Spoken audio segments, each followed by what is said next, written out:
Welcome to AgriMinds, the podcast where we explore the intersections of personal growth and professional success in the ag industry. I'm Kacee, your host. Thank you for joining me as we dive in to the different strategies and insights that will help you level up your life and career. From mental health to leadership development, we're going to cover it all. So sit back and get ready to grow with AgriMinds.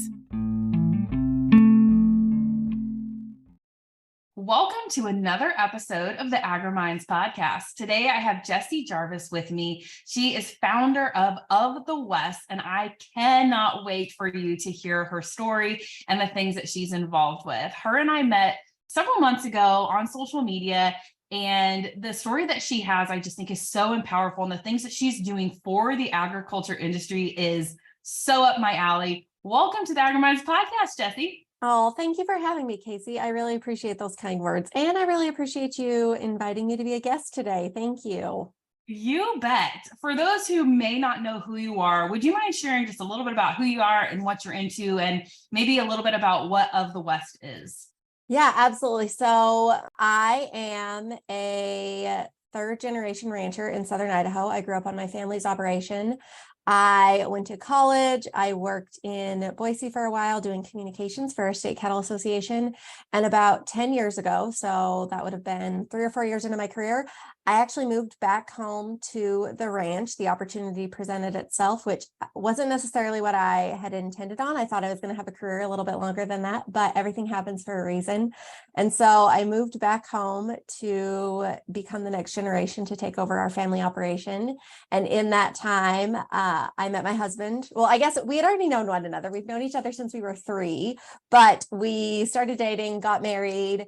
We've had 2 kids since then. And now we also have a company called Of the West, which you mentioned earlier. And it is a job platform that focuses specifically on roles within the agriculture and Western industries. Because one of the things that I knew from that time being gone on the ranch and even being on the ranch is I was somebody who was looking for an internship, right? And I was looking for that first job out of college. And when I was in that office, I was responsible or part of the hiring process for other people within our office. I had also the experience of being the employer on our family operation and being involved in the hiring process there. After I left Idaho Cattle Association and came back to the ranch, and after Justin and I got married, there was a time where I didn't have enough to fill my time with here on the ranch. So I was somebody who was looking for some freelancing opportunities or some part-time opportunities. So in 10 years, I had basically been part of all areas of the hiring and job seeking process.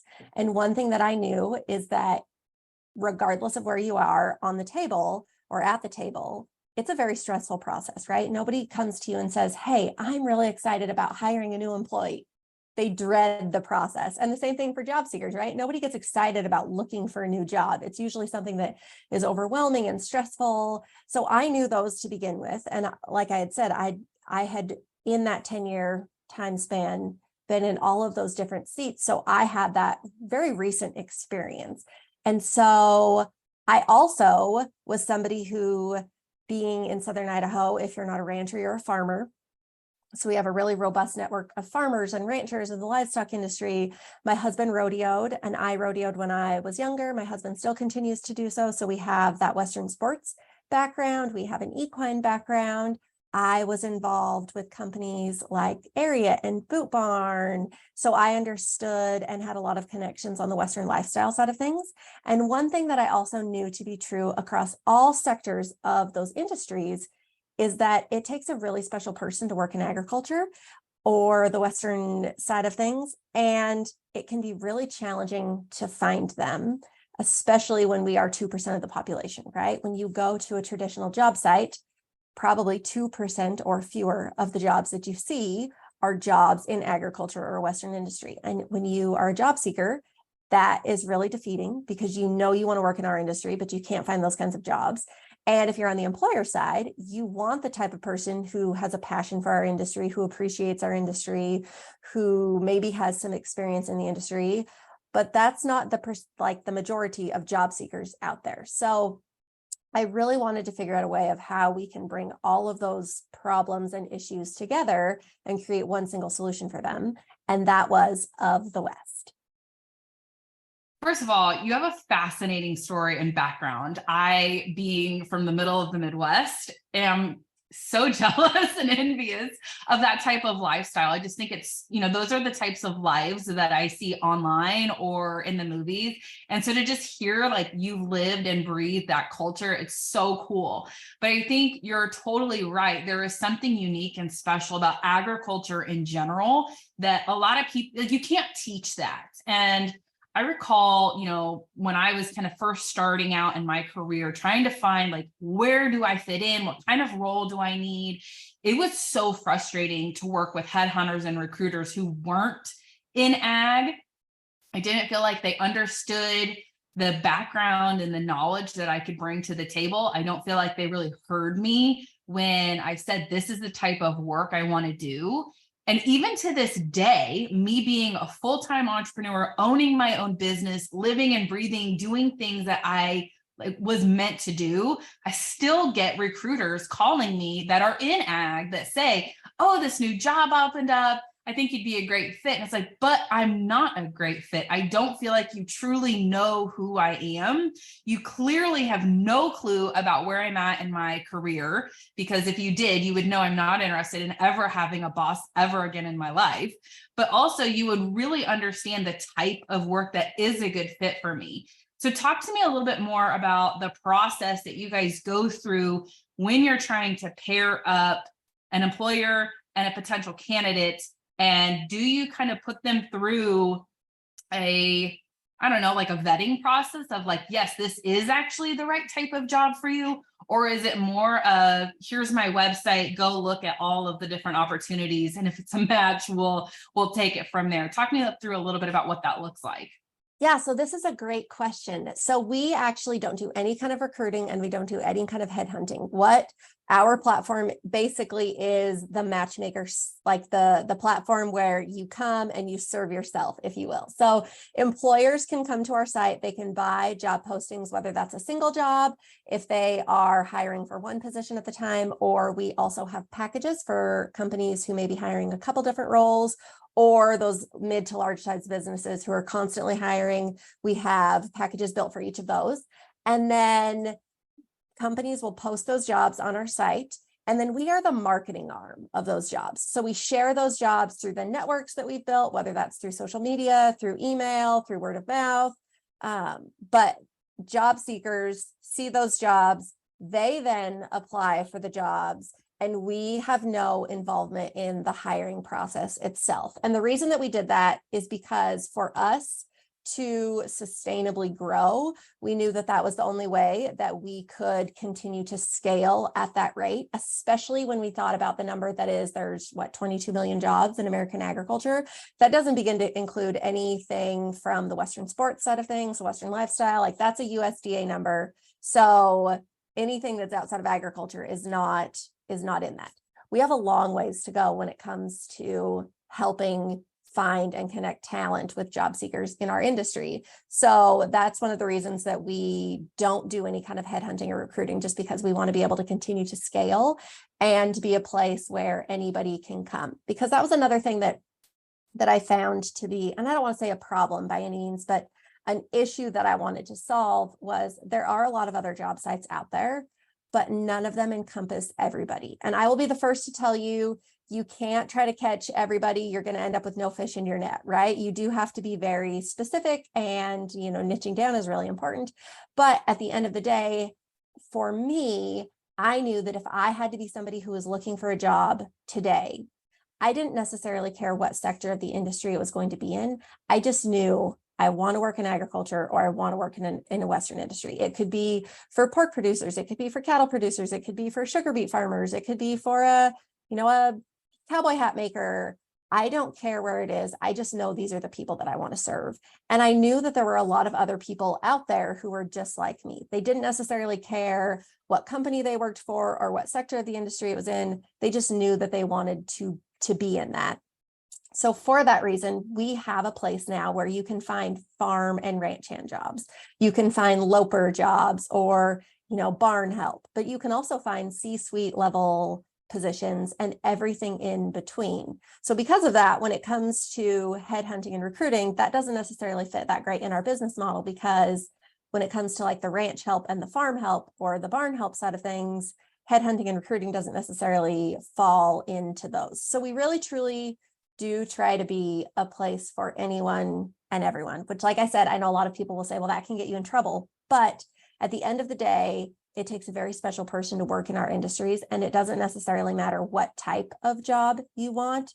If you're looking for an entry-level position or something all the way up to the top, we know that you really have to love what you do.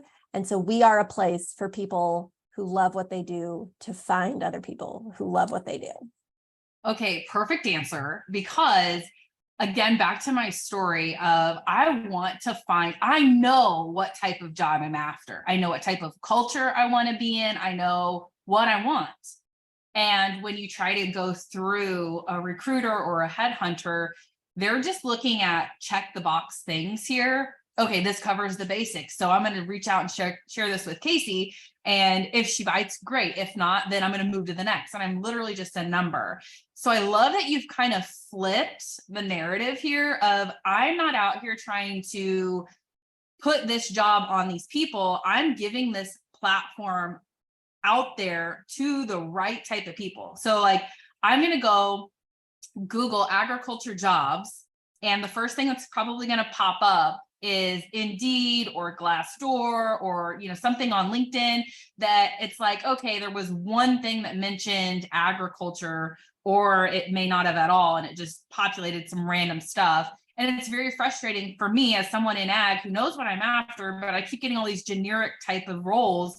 And so I love that there's a platform out there that takes the pressure off of like knowing I don't have to get kind of annoyed with all these different calls that are not actually going to go anywhere, but they're really unique jobs that you're not going to have a billion other people competing for the same job that you're after, because it's such a special niche thing.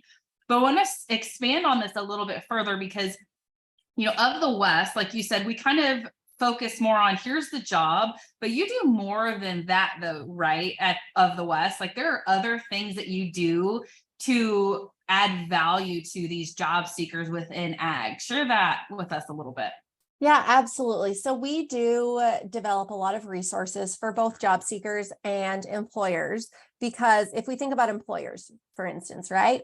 Because we want to attract a wide variety of employers, some of those are going to be hiring for the very first time, and some of them are going to be from companies where they have dedicated HR departments and multiple members of people within those HR departments, right? So we are always trying to provide resources that are relevant and valuable to everybody. So for those who are hiring for the very first time, we do a lot of things like these are questions that are illegal to ask in job interviews, or writing a good job description to make sure that you're attracting quality candidates. And then on the job seeker side of things, job seekers are always looking for resources when it comes to hiring, right? So we provide a lot of things such as resume tips, or how to make the most out of internships, or different types of career opportunities in our industry, because that's another thing that I think our industries have maybe not done the best job in. And by no means do I want to be negative about it, but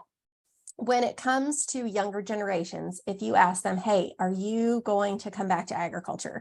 A lot of them will say no. And when you ask them why, they'll say, because I don't want to be a farmer or a rancher or a professional Western sports athlete. They have no idea that because they want to go be a web designer, they can be a web designer and come back to agriculture or a Western industry, whatever they grew up in, and be a web designer here, right? So one of the things that we are very passionate about is educating younger people on career opportunities within our industry so that we can retain them, right? I want them to go to college or go out and get their trade degree and, work out in the mainstream world, we'll call it, and bring that knowledge and information back to our industries. But if they think that their only opportunities to work in our industry are to be a farmer, a rancher, or a professional athlete, they're not going to come back. And we know, unfortunately, that we have a smaller percentage of people coming back. So how can we continue to encourage people that there is a place for them here, those career resources are really, really important. So that's another key piece of what it is that we do. I think back to what you said earlier when you said, I came back to the farming operation and I needed to find something to fill my time. And I thought that was a super interesting statement. One, because typically you don't have a whole lot of downtime when you're working in a farming operation. I mean, there was always something to be done, it seems like. So I'm curious about, like, was that from more of I need to find something that kind of helps me with my identity as a professional? Like you said, you kind of left your career, went back to the farm, and you, like, was it more of that, or was it more of like, I need to contribute financially? I'm just super curious about that statement.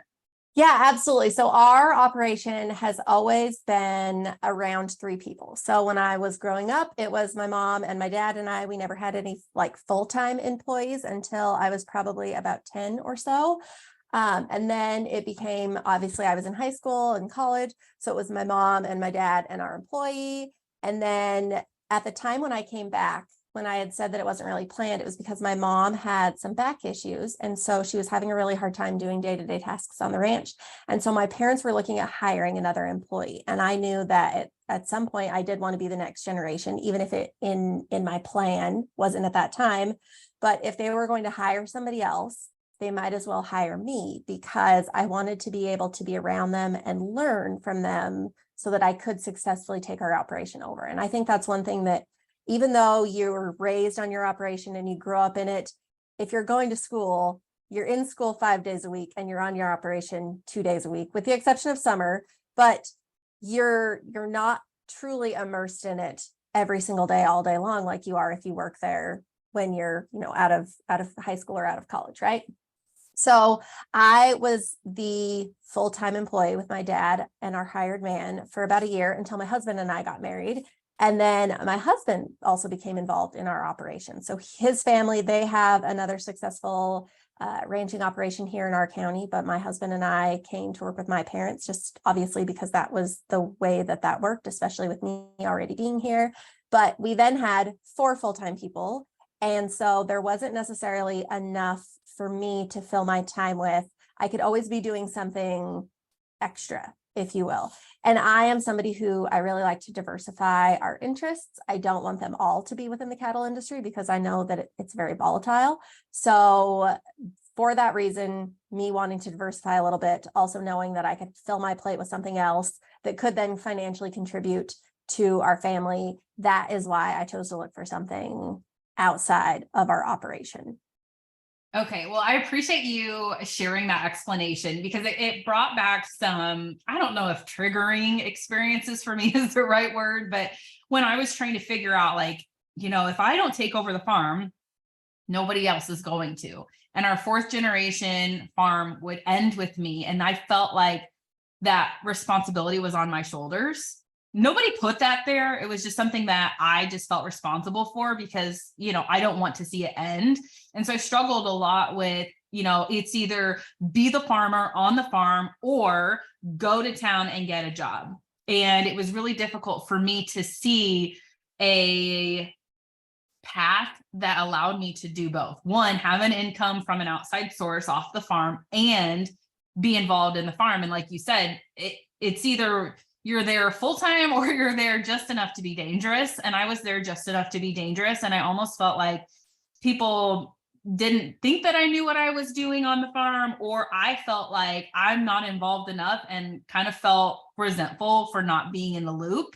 And so it was just like a whole slew of emotions with that.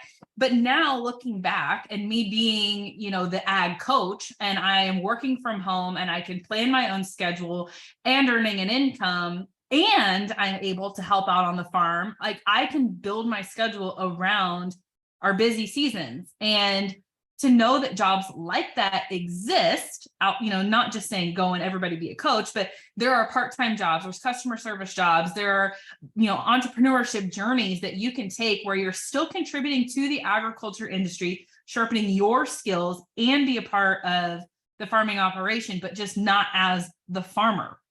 And I didn't know that something like that existed. And so I think that's why I'm so passionate about sharing like the working genius with people and making sure that you're doing the right types of work, or, sharing people like yourself who have these amazing resources and a network and ideas on how to lift up, support, encourage, and promote success within the ag industry.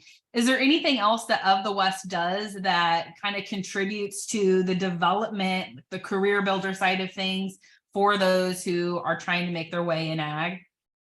So those career resources are probably the key piece of what we do there. So it's more on the education side, just because that's where we really see the need right now with our resources.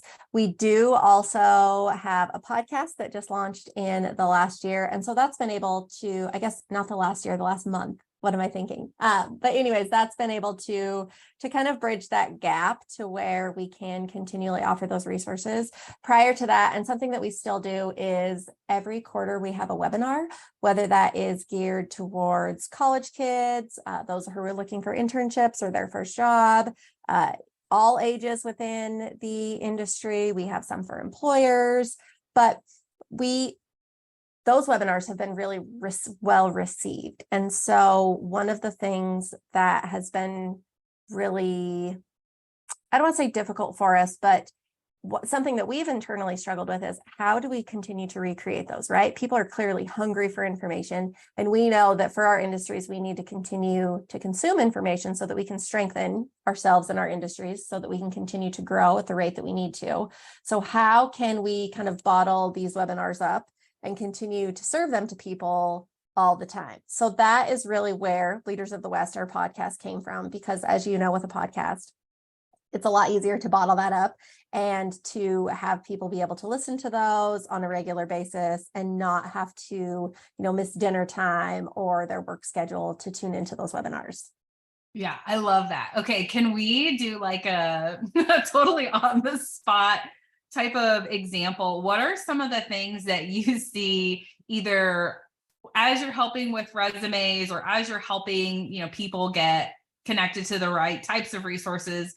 What are some of the things that you're like, let's work on this? Like top, I wouldn't say horror stories, but like things that you're like, how do you not know how to do this? Like, it baffles me how many people still don't know how to build a resume. Like, I was mentoring this high school senior, and I'm like, this was make or break. Like, you had to build a resume when you were in college or when you were in high school. Like, that was part of your education. And so, like, I was like, what are they not teaching? Like, they don't teach these basic things anymore. I mean, do you still see people struggling with building a resume? Filling out job applications? Is that still stuff that people struggle with? What are some of those things that you're like, here's 5 tips that I would say as you're starting off that you should know and be prepared for as you embark on this? Oh yeah, resumes are absolutely a trigger point for everybody, right? And understandably so, because when it comes to a resume, you're showcasing yourself. And for a large majority of us, it's hard for us to talk about ourselves, right? We don't want to brag on ourselves. That's annoying. We know people who brag on themselves. We don't want to be around them or talk with them. So it makes sense that resumes are tricky. But at the same time, I feel like the issues that people have with them are so basic, if you will. So tip number 1, absolutely do not submit your resume as a Word document or a Google document or anything other than a PDF. Reasons for that is, I have a Mac. You may have a Windows computer, right? So if you save yours in Word, I'm not going to be able to open it because on a Mac, I don't have Word, right? And so the formatting is going to get all weird. But if you save it as a PDF, however that document leaves your computer is how the rest of the world is going to view it. The formatting is never going to change. Everybody's going to be able to open it. It's really easy to save. It's going to print easy. Always, always, always submit your resume as a PDF. That would be issue number 1. I've heard the opposite though, because if it's a PDF, the computer, the AI, whatever it is, can't pick out keywords and do the digital thing that it does in the background to select you as a moving, like they do some kind of vetting process is what I've heard. So you submit it to the website, and then the computer analyzes the keywords and says, yep, I suggest this. Here's the ranking of this resume. So if we do that as a PDF, it doesn't do it. Talk me through this. This is good stuff. So applicant tracking system would be what you're talking about. And a good thing to keep in mind with these is mid to large size businesses have applicant tracking systems. Nobody else does, right? Because it's a computer program, it's a software program that the majority of people can't afford. So if you're applying to a small to mid-sized business, you don't need to worry about the applicant tracking system because chances will it are, notify that on of the West website? Will it say, here's the size of this business? How will you know? No. Well, you've got to do your research, right? So you've got to go find some stuff out. I always recommend going to their website anyways before as you're building your resume, because you want to see, pick out keywords that are very important to them, maybe their mission statement, add those into your resume. But yeah, so applicant tracking system. That being said, though, PDFs can still pick up certain words. So it really is going to depend on the software that somebody uses. But if you are applying to mid to small size business, you do it as a PDF, not as a Word document. That's something I've never even considered. Okay, what else? Canva. If you've never heard of Canva, which I'm sure you have, My favorite tool ever. Right, Canva is absolutely amazing, but there are so many people who have not heard of Canva. And if you are somebody who is really struggling with creating a template for your resume, you go to Canva, you type in resume into their templates, and thousands of resume templates that are equally good looking and functional are going to pop up. And all you have to do is input your information to them and save them as a PDF, because that's how Canva allows you to save things, right? As an image or as a PDF. So you're going to save it as a PDF. We've already established that. But Canva is an absolute power tool when it comes to creating resumes, especially if you are applying for something that is going to be more creative. You want your resume to show some of that creativity, right? So marketing creativity is important. You cannot have a basic resume, because that's going to say that you're not a very creative person, but you're trying to apply for this creative job, right? So Canva, another like hidden tool, but it shouldn't be. Everybody should know about Canva and the power of those templates. It absolutely takes like the guesswork out of making those resumes. So probably 13-ish years ago, I know somebody, not me, somebody that I know hired somebody else to write their resume for them. They did like an hour-long phone interview, and that person verbally shared, here's my work experience. And then the resume writer interpreted or translated it and put it on paper and made the resume and sent it back. And then that person submitted it to all these businesses. And for someone who struggles with the building of the resume part, I absolutely see the power in that. For example, somebody may say, well, I've worked on the farm for the last 10 years. I ran equipment. I did all this, did all this. How do I put farmhand on a resume and make it look good? And you could say like operations management, equipment, operations, or what, there are words that you can sub in and out. But what is your take on hiring someone to do a resume building for you? And I've got some things to add after this to see what your answer is. But is that something that's a red flag? You're like, no, I'm not going to hire them. Or is that something that you're like, okay with for those people who struggle and they need to outsource this type of help? I'm absolutely all for it, especially if you're somebody who's not a good communicator, right?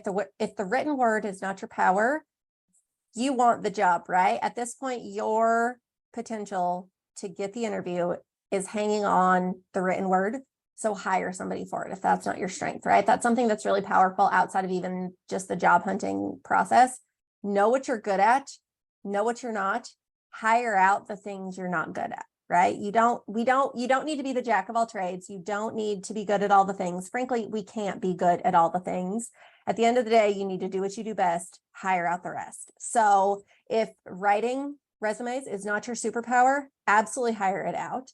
The other thing that I would say to that is if you're somebody who life is so busy and there is a deadline that's going to be attached with getting your resume in, and you're not going to be able to sit down and make the deadline, then yeah, hire somebody else to do it for you, right? That's kind of the power of why you hire somebody, to add more hours into your day. So that would be another key piece there.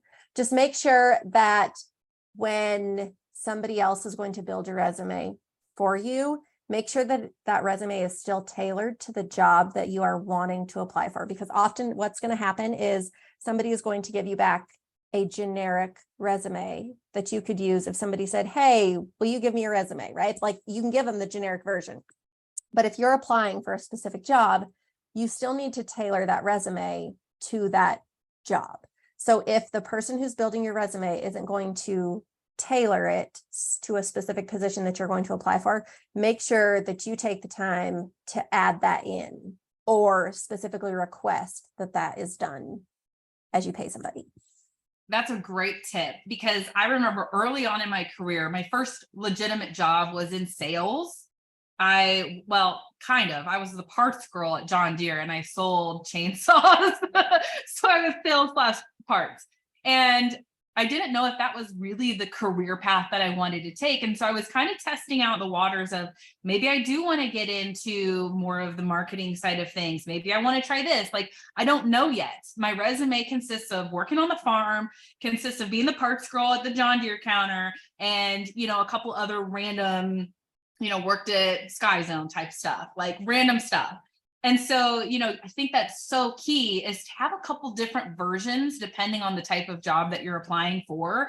You can have your generic one, absolutely. But, when if I'm going to try to apply more of the marketing type of job, I'm going to tailor my work experience to call out the types of job tasks that I did. So say, for example, I'm at the parts counter. I had to come up with promotions and ways to decorate the showroom. So that way, we got new inventory in, and I was able to come up with different flyers for test driving days, or, different, workshop type stuff. So I got to get really creative on that. So I'm going to put that type of stuff on that marketing resume. And then on the sales types of jobs that I'm applying for, I'm not going to put my marketing tasks on there. I'm going to put more of increased sales by XYZ by doing this, and, was able to work on processes and procedures, and I did this, and blah, blah, blah, blah, blah, blah, blah, saved cost on this. So, it's the same job, the same work experience, but you may call out specific types of work that you did depending on the jobs that you're doing. So hopefully that makes a little bit more sense. Any thoughts on that? Yeah, absolutely. And you pointed out one thing about including data and metrics, like you increase sales by whatever the amount is. That is huge, because at the end of the day, whoever is reading your resume, there's not necessarily any guarantee that you're going to know anything about them, right? And reading resumes are subjective. Some people like summaries, some people don't. Some people like cover letters, some people don't. There's no way to get it right, right? So one thing, though, that we are all very aware of are numbers. Nobody is going to hire somebody and then hope that they don't increase the value of their company, right? Like, you're hiring somebody because you want things better. So if you can show that you are somebody who has increased sales, you have increased revenue of some kind, you have done these, and you have data and metrics or analytics of some kind to back that up, definitely include those, because that is something that is really, really key in applying for positions. The only other thing that I would say too are resumes. Keep them to a page. And this is a hot topic, because I understand if you're somebody who has a lot of work experience, it's easily going to get to being over a page. But as you mentioned, take out stuff that's not relevant, right? It is not relevant that I was a lifeguard at the pool in town in 2007. It does not need to be on my resume, right? So things that are not relevant to the job, make sure that you take them out, unless there is you're applying for a position where there are a lot of, what's the word that I'm looking for? Like specific things that you're going to be able to need to do. It probably isn't going to take more than 3 bullets to explain your job in that past experience. Anything more than that, like if you're a nurse or something of that nature and you have a lot of things that you're going to need to list, that makes a lot of sense, right? But anything else, keep it at 3 bullet points per job. And The other thing that I would add too are don't underestimate the power of soft skills. So technical skills are things like you can use specific computer programs or you have experience doing certain things. Soft skills are you're a hard worker, you show up on time, you're a team player, you're a really good communicator, you're awesome at listening. Those are also the things that take that, well, I'm a farmhand. How do I put this, all of the things that I've done on my resume? Use the soft skills portion because all of those skills are what somebody wants to hire you for, right? What people love about our industry is that we are hard workers. Make sure that you put that on your resume, right? Because you're going to stand out. If you're somebody who is very honest, not honest to a fault, like not honest in a mean way, but you tell the truth, you take responsibility for your actions, make sure you put that on there because the world is full of unhonest people, right? So those types of things, that is what makes our industry great. That's what probably makes you, as somebody who's listening to this podcast, really great. Make sure that you include those on your resume. Yes, great points. There was something else that I wanted to go back to. What the heck was it? I think all of those are super, super important.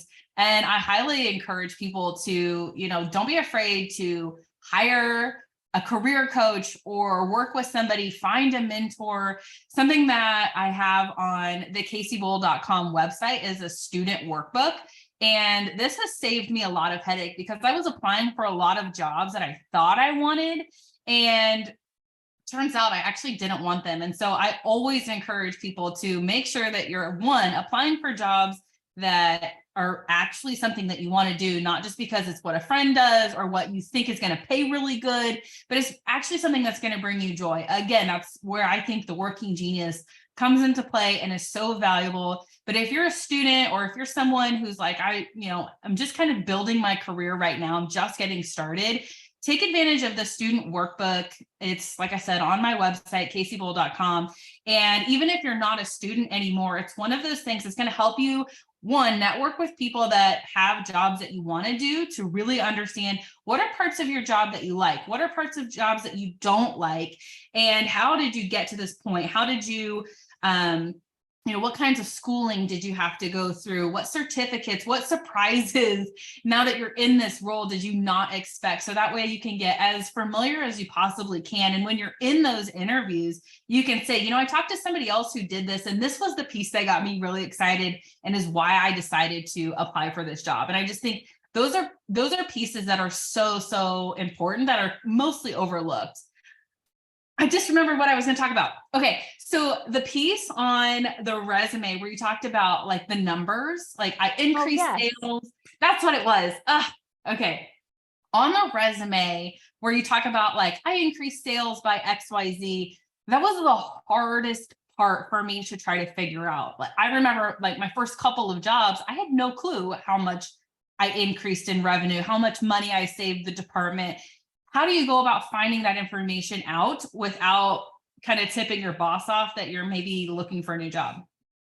I would say that just be somebody who is consistently data driven to where you're asking that information as you go so that when you do want to apply for a job later on in the future, you have that information, right? So if you are somebody who is looking to apply for a job in a month, I don't want to tell you it's too late, but in your new job, make sure that you try to be aware of that information as much as you possibly can. Yeah, I got asked that a lot in interviews. Like, oh, well, do you know how much money you increased by doing this? Or how much money in sales? What was your book of business worth? I'm like, I have no clue. I have no idea. And I mean, as I went through a couple more roles and became more of a experienced professional, if you will, I started to see what data points I needed to watch in order to get that information. But that is not my first instinct. That is not something that comes natural to me. Numbers like make my eyes roll to the back of my head. I'm an emotions person. I don't think about numbers. It's not something I want to pay attention to. So I think that's great feedback of if you're potentially going to be, seeking out a new job opportunity, start kind of digging into that a little bit. So that way you're not caught off guard and you don't look like, you're a deer in headlights when somebody in an interview says, oh, you're in sales and you want to be in sales now. How much, is your book of business? And you're like, oh, I have a $4 million book of business. That's a number of accounts that I have that is worth, or, know how to answer that and not fumble through how you're going to explain what your business is worth and how much money you're kind of selling and generating, things like that. And again, that's something that does not come easily to me. And I'll be very transparent. Anybody who knows me knows I suck at math. I don't know numbers, and it's okay. But if you're going after a sales job, that's something that they're going to look for. And so when you talked about soft skills versus, kind of something that's more technical of like, oh, I'm good at this, good at this, good at this. I'm really great at, being relatable. I'm great at being adaptable. I'm great at making people feel comfortable. Those are the skills that I bring to the table. I feel like I'm a good listener, and people can, open up to me and really share their problem. And so when I'm in a sales job, it's not about the sale or the product necessarily. It's like, what problem am I going to solve for you, and how's that going to make you feel after you've done it? And so I focus on those types of things. And so that's what I call out in interviews. So anyway, that was a very scenic route explanation to that. Jessie, this has been so beneficial, so informative. I wish more people talked about this in the agriculture space. If people wanted to follow along with you, get more tips, tricks, insights into this kind of stuff, how can they follow along with you and maybe take advantage of what you've got going on the Of the West website? Yeah, so our web address is ofthewest.co, not .com, unfortunately. So .co. Over on Instagram, we're also at ofthewest.co. We're also on Facebook and LinkedIn. If you type in Of the West, you should be able to find us. And then you can also sign up for emails. So we have a few different newsletters. We have one specifically dedicated to marketing and communications. We have one for Western sports and equine, and then another one for livestock. Those go out every other week on their respective days of the week. So usually Tuesdays and Wednesdays. And those have top news in the industry in those sectors, kind of like news headlines that you can go click on, and then it'll take you to the original site where it came from, right? And then we also have jobs in those sectors of the industry that are on Of the West. So that's a really good way just to kind of stay up to date on all that's going on in the industry. And then you can tune into the podcast. Leaders of the West can be found anywhere you listen to podcasts. Oh, thank you so much. And I get your emails too. And even though I'm not a job seeker, I talk with and work with a lot of people who are. So if you're, owner of a company, a manager, or anybody that's really just trying to support other people within ag, I highly encourage subscribing to this newsletter, because you're right. There are so many things that I may not have heard on the news. It's maybe not been shared with my network yet. So it keeps me in the loop. It interests me to see some of those pointers that you share, and I can share different job opportunities. And I'm like, wow, I know somebody who'd be a great fit for that. Never even seen a job like this before. And I know just the person to connect them with. So make sure you subscribe to the Of the West newsletters and emails. Check out the podcast. Jessie, thank you so much for being on the AgriMinds podcast today. Well, thank you, Kacee. This was such a good conversation. We're going to have to continue it in the future for sure. Well, thank you so much. I appreciate you being on.